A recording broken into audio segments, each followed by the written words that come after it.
Thank you so much for staying with us. We continue with the conversation we've been having on Beyond the Scars with Frederick Chege. An interesting story, his story of gender-based violence. Keep your feedback coming. I see it. I'll sample it at the end of this program at Grace Korea KE at KTN News KE. Frederick, let's just take it from where we stopped before we took the break. Okay. Now, when as we are casing, this woman, as we are casing with this former landlord, now deceased unfortunately, and we are just there. She says one thing that sets the course for the next phase of my story. She says, so what? If I had slept with him, so what? That caused me to separate. I told her, if that is your opinion, I'm gone. That's how we separated for the next 8 years. 8 years. 8 years. I said, I just couldn't take that. That's 2004 to 2012. And in the process, since I couldn't kick her out, when you have children, it's a bit difficult. And in the course of living together, okay, not really together, because I was mainly based in Kirinyaga with my farming. I was doing a lot of farming. Let me mention this because it's also part of the story, not any kind of bragging. We had more than 23 acres of land. But as I will explain, it was all squandered. Now, having said that, I went to Kirinyaga. I was coming just to sleep. I stayed for 1 year, about 11 months, without any relationship with anybody. That's between 2004 and 2012? Between 2004 and 2012. The first 1 year, I stayed without any relationship. Then I found this lady somewhere in Kirinyaga, and we hit it off, and we cohabited finally. So this is where things get tricky. When I was coming, I would let her do her own things. I would sleep on my bedroom. She would, because I didn't feel like, obviously, that was such an insult. Then I started, she had never seen me with another woman. I had never had another relationship, of course, except when before she came into my life, which obviously is not, to me, according to me, it's not all that bad. Now, I started touting her, well, it was my mistake. Let me own up because I'm not perfect. So I would tell her, okay, aren't you married? Me, I've found a lady, this and that. That's when one day, in the course of things, in the course of life, we depressed our firstborn, or rather one child. I depressed one child. We were summoned by the doctor in charge of Kenyatta National Hospital in psychiatry or helping children. It was a summon, really. Well, the one I received, its tone was like, you must come, or rather they would take legal action against me. Yeah. So I came from Kirinyaga. I met. Since we had a very bad blood between us, even though I was sleeping here, I wasn't even eating there. When I came to sleep over so that I can be in Kenyatta very early in the morning, as required. I came, put my baggage there, a few items I had carried from Kirinyaga, then went to the local pub because I didn't want to sit in the house with them. When I came home a bit tipsy, all right, this is when I noticed in the kitchen, you know, obviously I'm afraid. Of course, I believe she was also afraid of me. We are just living separately, the same house, but really not together. So as I passed the kitchen, I'm taking some water. I see a knife put on the edge in such a manner, it can't make a noise when somebody is lifting it. But the rest of the cutlery, everything else is so neatly packed where they should be. Something told me, supposing this knife is kept here so that she can tiptoe, then come and take it and find me in the bedroom, knowing that I'm drunk. I must admit, I was a bit drunk. Something told me, no, remove that knife. Just give it a test. It doesn't harm anybody. So I took the knife. Even today, she believes I went with it to the bedroom. No, I didn't. And that has forever formed her opinion that I was putting a knife alongside my bed, which at some point, yes, I did because I had to protect myself. So the knife was taken somewhere. I had it somewhere in the shelf along with other knives. Then I went to sleep. I couldn't sleep, of course. I sat on the bed, pinching myself so that I don't fall asleep. I want to see if anything is happening. After about an hour, I decided, I think I'm just being paranoid. So I just undressed and went to bed. Just when I'm about to sleep, I heard somebody shuffling, tiptoeing. I woke up very quickly and opened the door. Obviously, I had to wrap myself something. By that time, she had moved away from the kitchen, rushed across the sitting room because the house is such that the bedroom she was in is across. You'll have to pass the sitting room all the way to her bedroom, to the bedroom that the children were sleeping. So I rush and find her just when the door is, she wasn't even able to close the door. But when I had come, the door was firmly closed. Now the door is open because she had rushed from the kitchen. Obviously, she was going to use that knife. That's why she was there. When she couldn't find the knife because she was, fiddling, looking for it.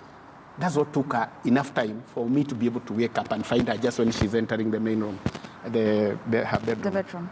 That I was very lucky. Nothing happened. That's the first time that I realized something is wrong. I could die. But all the same, I'm sort of, I do forgive such things, and I look for the best. So we continued. Then things got deadlier. It was on my part. My business, my farming business, and now I have another responsibility with this woman I'm cohabiting. So I was sort of low on cash, and my farming was peaking, but I didn't have enough money to execute it. So what do I do? I had a very beautiful farm with some water coming from a spring, the best water I've ever tasted, the better than Nairobi water. So I decided, how can we sell this farm? Because we are quarreling. No. I said, no, that won't happen. So I approach her, tell her, look, let us overcome our differences. I will give you the house because she has my children. I don't care whether she owns it or not, whether I ever come there or not, because at the end of the day, your children must have somewhere to live. So I told her, look, I'm going to transfer this house to you, and you're going to get me a loan of 800,000. In return, since we are not together, you keep the house. So we go through the process. In short, she gets 2.2 million. I wanted 800,000. She says she also needs money. After getting the 2.2 million, now a new fight starts. She refuses to give me my 800,000 and keeps all the money. Even worse, she goes to police station, claims I wanted to kill her. And don't forget, during this time, she told one of the child not to go to school, to stay there as a bodyguard, when she's telling me, no, I'm not going to give you the money. So the child is there. Then she's sitting against the kitchen. Everything is, again, very well arranged, but where she's leaning on the shelf, what do you call this, support, she's leaning somewhere where there is a knife there. Then I look at the knife, and she's saying that she's not going to give me the money. So I decide, I pretend like, okay, somehow I grabbed the knife, I jumped over the knife and removed it. So what do? She screams and everybody comes and finds me clutching the knife. Obviously, she had the right because she knew I may use it if she overcame me, if her strength overcame mine. So what do? We go to police, I'm kicked out of the house and other things. Continue. Carry on. So that's what happened. Okay. So we need to correct something. There's some sort of a hitch, but as my team does that, allow me to just sample a few of the feedback that we're getting, because it's a lot so far. We have at James Baragu, who is saying, I read betrayal in matrimony. As for Chege, you're just a rare breed. I now believe women can bath or bury, but as for how she buried, what would balloon or mushroom to greatness? That is just one of our viewers, their views. We also have another of our viewers, Baba Zoe, who says that man is so brave to come out and share what most men undergo in silence. And I'll be getting to the point where I ask you why you decided to come out in public, but let's just continue with where we left it. So okay, overall, so here we are. I've been taken to the police station. I'm kicked out. So that is that, and everything is over, and I've accepted. Now, I try to persuade them, now, you keep the money, kindly keep the money, let us stop fighting, because if you go, now she wants to keep the house, because all the paperwork were with the lawyer, don't forget. I go to the lawyer and ask him, she has refused the money. She was given back there. So I was given back the documentation. And that is how, okay, and that is how She betrayed me. We went to court seeking divorce. But I still forgave her all that. I still forgave her. I was able to forgive her entirely. I came back and we've been together since then. But then, of late, I noticed something. Don't forget I had given her additional money. She was unable to pay the loan. She paid halfway, 1.1 million. Along with the interest accrued, I had to pay 1.6 million. On top of that, her business had collapsed. I gave her another 680,000. Then the money I gave her to keep, because I had some money, I had disposed of my farm, still we had got a problem. So I had to fund her everything, but I forgave her all the same, because I couldn't imagine my children, the house going, and the children have been brought up in this house. I had to keep it. So I paid it at an extremely high cost, disposing of farms, my produce. We ended up with less than about 5 acres from 25. I had to protect them. But even after this period, I realized something. That's why I decided, now your question, why did I decide to come up openly? That is very critical, because I want men to come out and know you can die while you are still engaging in a lot of tolerance and love. I realized of late, and this is about 4 years since I came back, because I came back in 2013, or at least now it's 5 years. She would, during the day, if somebody knocks on the door, she would go like, who is that? Then I wondered, what is happening in here? Something must be happening. She said a word, which I won't repeat here, of course. Then I realized there was a time, it is a long story really, there was a time, and this is very critical, I mentioned, during that child I told you we had gone to Kenyatta. Depression. When I came, that was where I was headed, but somehow I skipped that. I told you I had gone to a pub, then come in the morning. I saw there was 2 guys who wanted to kidnap me. The vehicle was coming this way. I said, okay, it's a night. I know this is land. I know these things can happen. I didn't associate that with her, but of course I was terrified. That close coincidence was not good. Then when we were with Dr. Bukusi there of Kenyatta National Hospital, that's when I realized what was happening. A phone call came. She spoke on that phone. It's the first time in my life I've ever seen, but I saw it again on Replay's Believe It or Not program. She was so frustrated until her forehead got swollen this much. And the doctor had to comment, what's wrong? Why is she so annoyed? Of course I said I don't know, but of course I could make the connection. 2 guys who had tried to kidnap me outside the gate. I reported to police, and a friend of mine who was a senior somewhere in Kirinyaga Plaza also called the police. There were reports. Those 2 guys, immediately before the election, the second round of election. No, sorry, I'm confusing that. Just around that time, those 2 guys were shot along, I believe they're the ones. The same car, the same everything, were shot along Jawa Road. Then I said, God, 2, the same vehicle, everything. Then I remember when we were that very morning after we were being interviewed by the doctor, she got a phone call. She went elsewhere. When she came, her forehead was so swollen. I've never seen such anger. I only saw it, but this person was doing it for entertainment on Replay's Believe It or Not. So I've gone through a lot. Some can't even, there are a lot, and maybe the time we have, somebody can't just pour them. Okay. Our viewers, Frederick, are curious to know where you are as at now. I don't know, have you moved on? You mentioned you did have another relationship between 2004 and 2012. Have you moved on? Do you communicate with, your first wife, if I would call her that? Yeah. Okay. You see, Grace, let me tell you something most people don't know. When you are alone, because I'm like an orphan, actually right now I'm an orphan, although obviously I'm there, but at that time I had people who can't help me, and apparently have all this property. I'm sorry to tell you, but people get greedy. You see, people see, no, with all this property, this guy doesn't, I had some property at that time. Now, let's say I came back when these people are facing such dire, they were in problems. I just came and settled with these people. That's another story in Kirinyaga. And we agreed to forgive each other, everything, and I've tried to be as good as I possibly could. Sorry, my cold. So I tried to be as good as possible, but of late, because of this terror I see on her, or whenever somebody knocks on the door, in fact, recently, before I decided to come here, her sister came and knocked on our door. She grabbed me like this from the bedroom. Don't open, don't open. Then she was so terrified. And this is not the first time. In May, I just went to close the door, and she was in bedroom. She was already her hands were high up. Or something like that, pleading. Then I looked at her.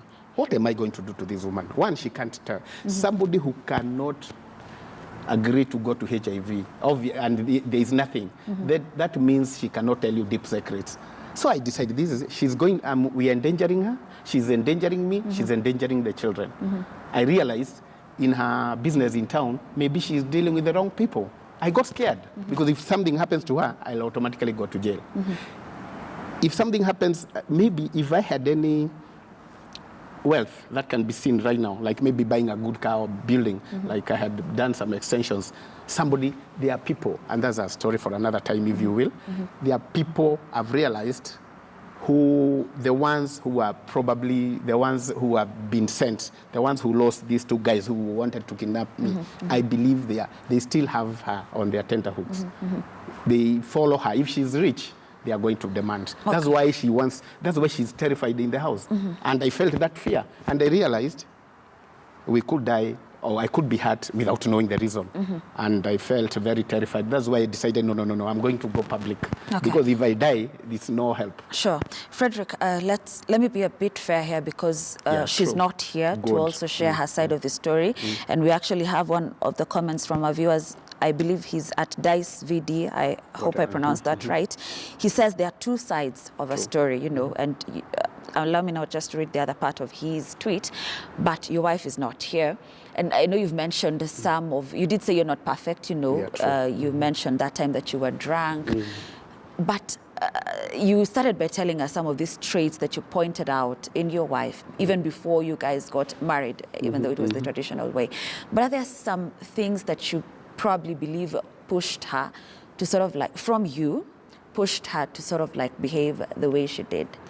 No, you see, people who have, and that's why I called for people in authority, perhaps even the media, and cultural leaders, people in church, and councillors. In fact, the government should. Article 45 is very clear. The family is the base of Now, we should have a certificate training in NPD, because you don't need to do anything to anybody for them to instigate that behavior. It's just inborn, and there's nothing you can do. They are ready to risk your property. You don't need to do anything. Like I told you, I'm exact opposite of her. I never cheated her. Never. Not when we were together anyway. Not during the separation. I can't talk about that. My definition is when we are husband and wife. So you can't tell me there's anything I did that triggered her to do that. And somebody who knows risking your business, that agency I mentioned, and even he's getting even the secretary to a very young girl to quit the job because obviously she must have mentioned how she is behaving. That tells you she doesn't care. It's just that in her nature, she doesn't even know it's wrong. It is just in their nature. And I have agreed that to live with that, there are only two options: learn to live with it or divorce. No middle ground. What did you choose? What did you choose between learn to live with it? I've been living with her. Recently, when she left my home, okay, I know she's not here. I know I'm portraying myself as being an angelic. When you left your house this morning, was she there? No. Right now we are separated and she's living about 6 houses away. Okay. And obviously that is with an eye that somebody can't come to my house. Okay. Well, I would imagine that because there's no good reason. So you find that it's constant fight. I've seen enough documents on that and enough comments from people who have been affected. They all say the almost identical thing. These people will not heal. It's like they have a spirit, an evil spirit, which will, like for example, that accusation I told you. it comes from them naturally. You just have to accept. Okay. You have to be strong. Okay. We have about 4 minutes to wrap up, Frederick, but I want us to talk about your children. We won't go in depth. I respect you for that. But I also admire the fact that before we had this interview, you had to talk to them. Yes. And tell them on Sunday, I'll be on KTN News, I'll be sharing this story. I want to know how they're coping with all of this. How are they dealing with this? Good. And especially the child that you mentioned, had gone through depression some time back. You see, that's very good. My children are of 18. That much I can say. And I expect them to face reality. You see, they are shielded reality. I told them, look, guys, we have kept these things in secret for your own sake. I'm going to go public because eventually the reason I came here and I agreed to it is because, one, after having squandered all our wealth, now the children they still are following her and believing her so much. Then I realized there's nothing left. If you lose your marriage, you have lost your wealth, and the children are following sort of blindly. They indoctrinate. You see, for a long time, especially when I was not there. They are very clever. They have this inborn, visual understanding of human nature. So what happens is, I'll give you a very short story of how they indoctrinate, for example. Very short. Yeah. When I was in Kirinyaga, there was a time when I was short of cash for fees. Then I said, okay, go talk to the teacher. I'll bring the money on Thursday. It was exactly 1 week, from Thursday to Thursday. By Monday in the morning, she got the children to be expelled from school. She was at home, Kirinyaga, so that the children can see their dad has refused to pay their school fees. She refused to go to the school. And so that she wants to project the children that all I'm interested in is probably other women, because she probably thought I had another woman. So you can see this brainwashing, when it's consistent for long. That's why there is Al-Shabaab. That's why you see people blowing themselves. They believe what they have been brainwashed, and it's very difficult. Before I get your closing remark, Frederick, there's a comment here from Edward Seremani. He says, Pole. Again, I won't read what he says next. But then he also says, ni heri kuwa single. Well. Depends on the nature of a human being. If you are not the one, or somebody inclined towards single parenthood, it's very difficult being alone, to tell you the truth.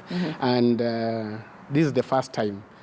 I don't know which way things will go. I want to forgive her. I want everything, because we are old. When we are over 50, then obviously. So you'd like to have her back and have. I wouldn't mind, sort of because like I have no bitterness with her. It's just that she's sick and her family doesn't know. They are supporting her while we are just going down the drain. Okay. That's what her friends, her church mates, they don't know what I'm going through. They don't know her true nature. So they sympathize with her, even when when it is the exact opposite. Okay. She's projecting onto them what she's doing to me. Okay. That's the danger. We're completely out of time, Frederick. I want to get your closing remark, and I just want you to speak to your wife. If she's watching, what would you tell her? Well, what I would tell her... Just take camera on. Just look at that camera over there. What I would say is that I'm not bitter, and we can work things out, and I'll be able to...